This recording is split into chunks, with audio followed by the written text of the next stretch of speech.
மண்மரபு நேயர்களுக்கு வணக்கம். இன்று உலக மகளிர் தினம். இதற்காக என்னுடைய வாழ்த்துக்களை எல்லோருக்குமாக பகிர்ந்து கொள்கிறேன். இந்த காலகட்டத்தில் நான் சங்ககால பெண்களை பற்றி சொல்ல விரும்புகிறேன்.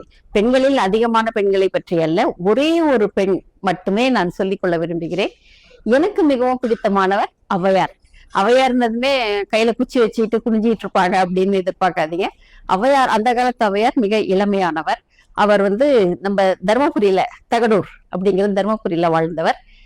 அவர் ஏன் எனக்கு பிடிச்சிருக்கு அந்த கேரக்டர் அப்படின்னாக்கா, அவங்களுக்கு திருமணம் பண்ணி வைக்கிறாங்க. அந்த திருமணத்தின் போது அந்த திருமண வாழ்க்கையில அவங்களுக்கு அவங்க எதிர்பார்த்த ஒரு திருப்தி கிடைக்கல.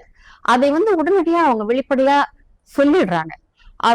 அவங்களை திருமணம் செஞ்சுக்கிட்ட அந்த நபரும் ஔவையாரை விட்டுட்டு எங்கேயோ போயிடுறாரு. ஆனா அதை அவங்க அம்மா புலம்புறாங்க, இந்த பொண்ணுக்கு எதை சொல்லணும் எதை சொல்லக்கூடாதுன்னு தெரியலையே, இப்ப அவங்க விட்டுட்டு போயிட்டானேன்னு. ஆனால் அவங்க அதோடு முடங்கி விடவில்லை. இந்த காலத்துல சொல்லணும்னா அது ஒரு பிரேக் மாதிரிதான். கல்யாணம் பண்ணியும் அவங்களுக்கு சக்சஸ் அமையலைங்கிறது. ஆனா அவங்க அவங்க வீட்டு வாசப்படியையும் ஜன்னல்களையும் கதவையும் தாண்டி வந்தாங்க. அதற்கு பின் அவர்களுக்கு வானமே எல்லையாக அமைந்தது. அந்த வானமே எல்லையாக அமைந்த போது அவர் எத்தனை பாடல்களை பாடியிருக்கிறார். அதியமான் ஔவை, அதை நம்ம யாருமே மறுக்க முடியாது, மறக்க முடியாது. ஔவை அரசனோடு, அதியமான் என்கின்ற அரசனோடு அவ்வளவு ஒரு நெருங்கிய நண்பர்லாம் நட்பு மட்டுமே வைத்துக் கொண்டிருந்தவர்.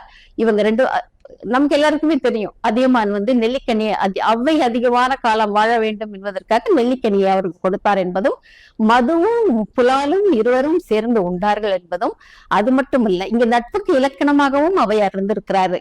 அந்த அளவுக்கு முன்னேறி இருக்கிறாரு. தன்னுடைய பாடல்களால், தன்னுடைய திறமையால் போரையே அவங்க நிறுத்தியிருக்கிறாங்க.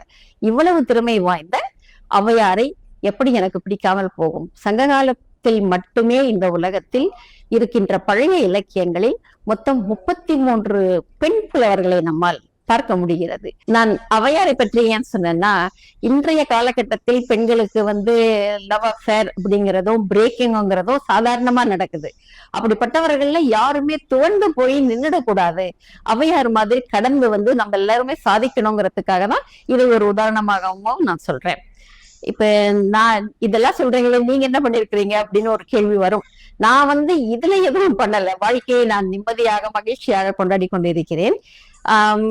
நான் அலிகர் முஸ்லிம் பல்கலைக்கழகம் போனப்போ அங்க ஆசிரியர்கள் அசோசியேஷன், அமோட்டா அப்படிங்கிற அலிகர் முஸ்லிம் யூனிவர்சிட்டி டீச்சர்ஸ் அசோசியேஷன், அதுல ஒரு 100 ஆண்டு தாண்டிய ஒரு பல்கலைக்கழகம். அந்த பல்கலைக்கழகத்துல இந்த ஆசிரியர்களுக்கான கூட்டமைப்புல ஒரு பெண் கூட, ஒரு பெண் ஆசிரியர் கூட அங்க தேர்தல்ல நிக்கவே இல்லை அப்படிங்கிறது ஒரு பிரேக்கிங் பாயிண்டா இருந்தது.